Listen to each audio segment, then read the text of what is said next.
Welcome to Animeconomy. Every single society, every single one of us faces a choice.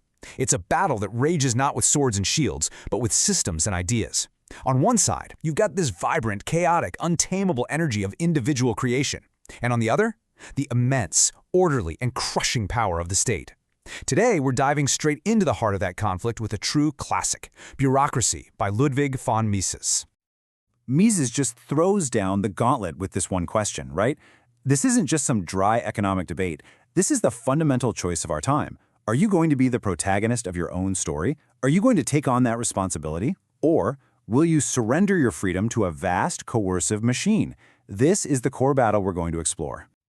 All right, so to really get a handle on this battle, we first have to meet the contender in the first corner. Mises calls it the engine of profit. But don't think of some cold, calculating machine. No. Imagine a roaring, unpredictable force of nature, powered by the spirit of the entrepreneur and the raw desires of everyday people. This is the world of private enterprise. Now, it's so easy to think of profit as kind of a dirty word, isn't it? Like it just means greed. But Mises totally flips that on its head. In this system, profit isn't the goal, it's the signal. It's the proof, the blinking green light that tells you you've actually managed to serve other people's needs. The point isn't just to make money, it's to earn it by creating something someone else wants better than anyone else out there. So, who's really in charge here? You might think it's the big-shot CEOs in their skyscrapers, right? Wrong. According to Mises, they're just the crew on the ship, scrambling to follow orders. And the captain? Well, the captain of the whole ship is you, the consumer. You're the one giving the orders. You are the ultimate boss. So how does this whole economic democracy thing actually play out? Well, it's this constant, relentless, and kind of beautiful feedback loop. First, you choose. Every single time you buy something, you are casting a vote. Then, the entrepreneurs, the risk takers, they see those votes and they bet everything, their own money, their own future, trying to win your approval. And the feedback is instant and absolutely ruthless. Profit means they succeeded. Loss means they failed. It forces them to constantly adapt, to innovate, and to serve, or else they're just wiped off the map. But wait a minute, in all of this chaos, how does anyone know what the heck to do? How do they navigate? Well, they have a compass. It's called economic calculation. Market prices for things, for steel, for labor, for everything. They aren't just random numbers. They're like super condensed packets of information. They tell an entrepreneur if their brilliant idea is actually a good use of society's limited resources, or if it's just a colossal waste of time and energy. Without this compass, you're just guessing in the dark. Okay, so now on the other side of the battlefield, we meet the second great engine. This isn't that chaotic, fiery engine of profit. Oh no. This is the orderly, predictable, and perfectly calibrated engine of bureaucracy. It runs on a completely different operating system. This is the world of the government official. And you can see the difference in their DNA right here on this slide. It's like they're from two completely different planets. Look at this. The goal changes from making a profit to just complying with rules. Success is no longer about making customers happy, it's about following your orders. The guide isn't those dynamic market prices, it's the rigid, unchanging text of a budget or a law. And the biggest one? Initiative and risk get replaced by obedience and procedure. So here's the key thing to get. Bureaucratic management is a tool.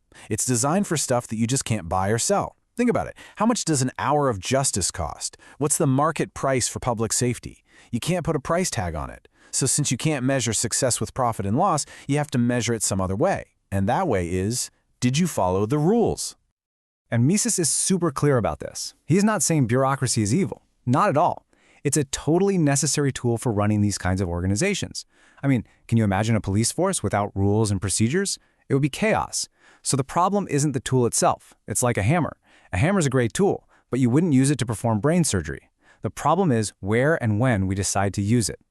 And that brings us to the central crisis of the entire book. What happens when you do try to perform surgery with a hammer? What happens when these two worlds, these two fundamentally different engines, smash into each other? What happens when the logic of the bureaucratic machine is forced onto the world of the entrepreneur? Mises has a name for it. He calls it the Great Seizure. Yeah, this is the question. isn't it? It's like trying to run a high-performance race car using the instruction manual for a freight train. The systems are just incompatible. And when you try to force them together, you don't get some cool new hybrid machine, you just get a catastrophic wreck. So how does this hostile takeover happen? It happens with these instruments. You impose price controls. That's like putting a blindfold on the entrepreneur so they can't see what people want. You limit their profits. That's like telling a star athlete to stop trying so hard. You use cost-plus rules, which is just insane because it literally pays companies more money for being wasteful. And then you drain away capital with taxes so new challengers can never even get into the game. And the ultimate consequence of all this? The compass breaks. Remember that compass of economic calculation, the one that tells entrepreneurs where to go? When you mess with the signals of profit and loss, it just shatters into a million pieces. The entire engine loses its guidance system. It can't tell what's useful from what's wasteful anymore. It just starts stumbling around in the dark, consuming everything. Look, this is a pretty powerful message about freedom, responsibility, and the hidden costs of trying to control everything. If this is hitting home for you, if it resonates, do us a quick favor and hit that like button, and maybe share this with someone you know who needs to hear it. But the real damage? It goes so much deeper than just the economy. Mises argues that the final and most tragic consequence of this seizure is what happens inside of us. It's not just the bureaucratization of our businesses, it's the bureaucratization of the human spirit itself. Just let that sink in for a second. True progress, real innovation, is always an act of rebellion. It's the discovery of something that no committee could have ever planned for. It's something that, by definition, exists outside the rulebook. So, a system built entirely on following the rules is, by its very nature, a system that is hostile to progress. And here is the true cost. The system begins to select for a different kind of hero, the bold innovator, the risk-taking pioneer who pushes humanity forward. Well, there's no place for them anymore. They get replaced by the cautious clerk, the obedient official. The desire to create is replaced by the desire to comply. And that fire of ambition? It just quietly gives way to the safety of obedience. So in the end, Mises leaves us right back where we started, with this final, stark choice. But now we can feel the full weight of it. Who should be the master of our lives?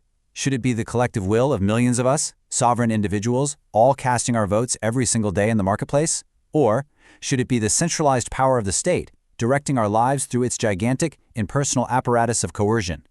The choice, as always, is ours. Thanks for watching. Don't forget to subscribe to Animeconomy and check the link in the description to get the book.